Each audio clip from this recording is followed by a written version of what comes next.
Hello, my name's Richard and I'm with the Orange County Library System. We're at the Hiawassee Library in Orlando, Florida on January 8, 2013, and we are capturing memories from our community. Please tell us your name and where you're from. Hi, my name is Bridgette Cameron, and I'm from Toronto, Canada. Very nice. What brought you here to Orlando? I came just before Thanksgiving. I came to celebrate Thanksgiving with my family, and I've decided to stay. I've decided to stay. Actually, I emigrated, and I'm here now. Well, congratulations. Mhm. Now, what have you noticed? I know you haven't been here long, but Mhm. what are the main differences you've noticed from where you're from in Canada and being here now in Orlando? Well, number one is the weather, the sunshine, because as you know, Toronto, Canada, it's more north, and we have winter right now. So I decided to stay because I know it's winter time and I'll be escaping the winter. I've lived there for a long time and I wanted to get away from the winter. So this is why I decided to stay. Now, let's talk about Canada a bit. Mhm. Where in Canada is it that you grew up or that you've lived? I lived first in the mid 70s in Montreal, Canada, and they're mainly French, and so I do speak French as well. And then in '87, I moved to Toronto, and now I'm here in Orlando to be with family, and also it's a lot warmer. And I'm originally actually from the Caribbean. I'm from Antigua. I don't know if you're familiar, Antigua and Barbuda. Oh, very Yes. nice. And then from there, I moved to Canada, and now and I think this will be my final destination, so to speak. Well, I tell you what, it sounds like all those three destinations are totally different and very exciting. Can you tell us a bit about each of those places? Well, Antigua is very similar to Orlando in terms of weather, and you get a lot of fruits. You know, in Canada, because we have the four seasons, and summer is very short. It's you don't get the same type of fruits that you would here in Antigua, and the winters are very long. So I've only been here for about a month, and I noticed that a couple of days while I was here, the weather, it was quite cold. I was like, oh my goodness, am I back in Toronto? Oh, what happened? And then they told me, my family said it fluctuates. Around this time of year, it fluctuates. One day it will be hot, the next day cold, and so on. But nothing compared to Toronto. And I'm happy now because in Toronto I was by myself, and now, I mean, I have a son, but he's a young man. He's out and about, so it's just me. So now I'm here with family. I celebrate with them for the holidays. Like I was in Miami for Christmas. I spent Thanksgiving here in Orlando with my brother and his wife and other family, my dad and so on. And then I went to Miami to spend Christmas with my sister and her husband and children, etc. So I'm going back and forth. At least I have the family connection here, something that I didn't have in Toronto. Well, I mean, apart from my son. I hope apart from my son. Yeah. Well, family connection is definitely very Yes. important. Mhm. Can you tell us a little about your family? I mean, have they always been in Florida here? My brother, who I'm staying with, he's been here 10 years. He emigrated in 2002. My dad sponsored him from Antigua, and he was the police back there, and he retired. He was in the force since he was 18, I think about 30 some years, and then he emigrated here, and he's a security guard at Florida Hospital. And his wife, she's a CNA. My dad, he still works. He's 76. He just had a birthday in December, and he still works in maintenance. He works in a chain of hotels as the maintenance director or a person. That's basically it for my family that are here. And I just have a son who is in school in Toronto.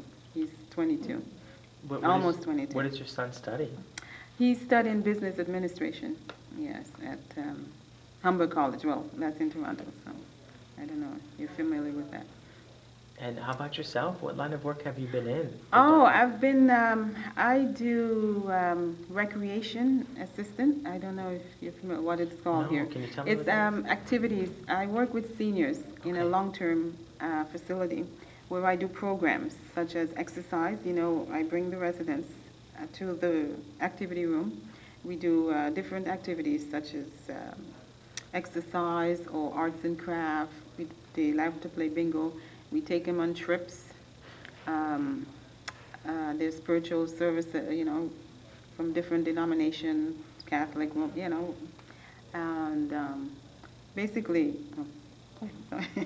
yeah, basically just keep them busy instead of having them sit in their room and stare at the walls or watch TV all day. We keep them active. So I'm activities director or fun. And sitting down and listening to stories from the LO, it just, even my dad, I remember not so long ago, he will sit for about an hour and he'll tell us back in his days, so some stories.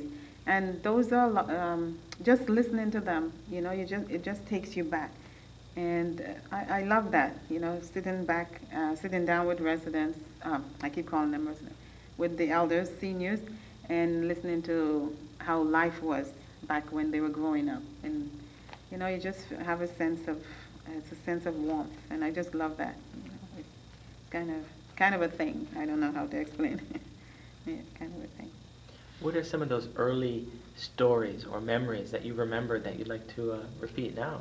From what I've been told? Yeah, or from your own life. Or Oh, from my own from life. how life used to be, Oh boy, I remember growing up back in the early 70s.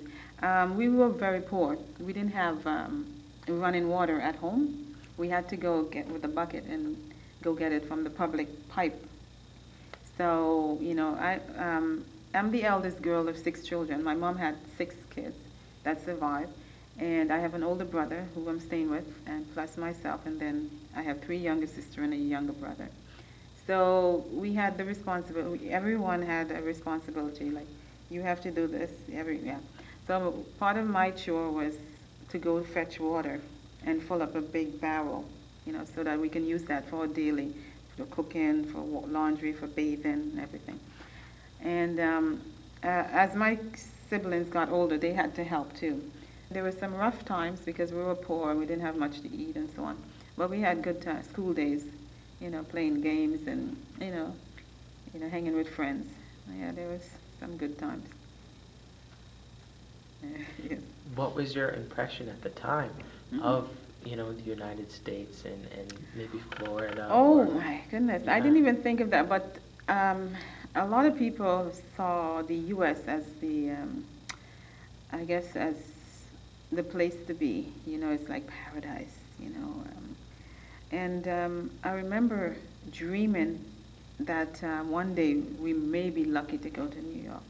And, because I didn't know of Florida, all I heard on TV or saw on TV at the time that I remember was Hollywood.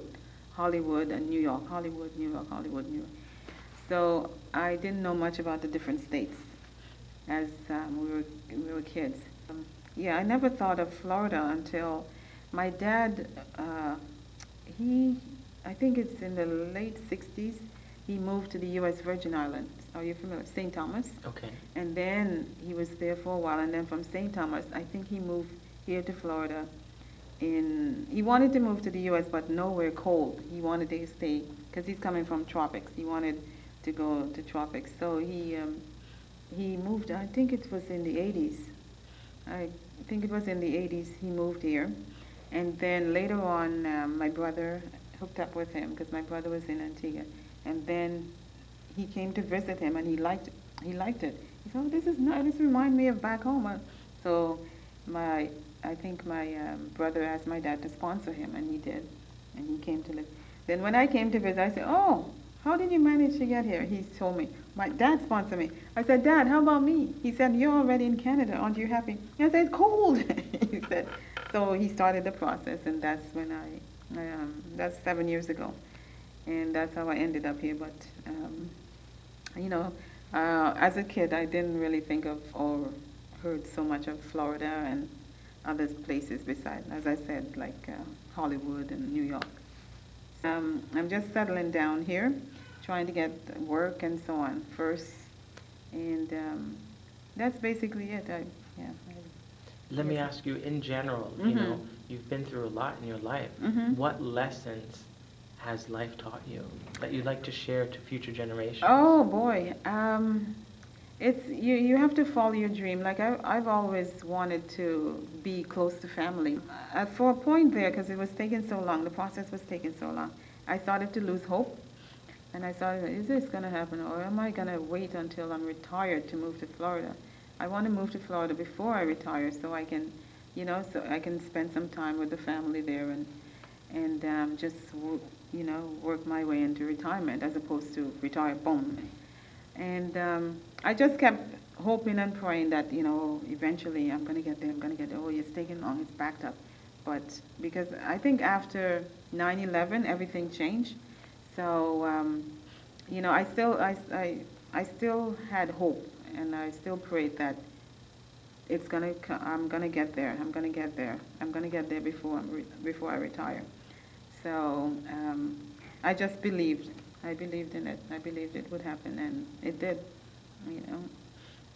Yeah. I do have one last question for you. How would you like to be remembered? I'd like to be remembered as a person with kind heart, someone who's funny, you know, generous, thoughtful, and someone who's thoughtful, generous, and kind, a kind, loving person who just doesn't think of themselves but think outside the box and think of others. That's wonderful. Thank you. Thank you very much. Oh, you're welcome. Okay.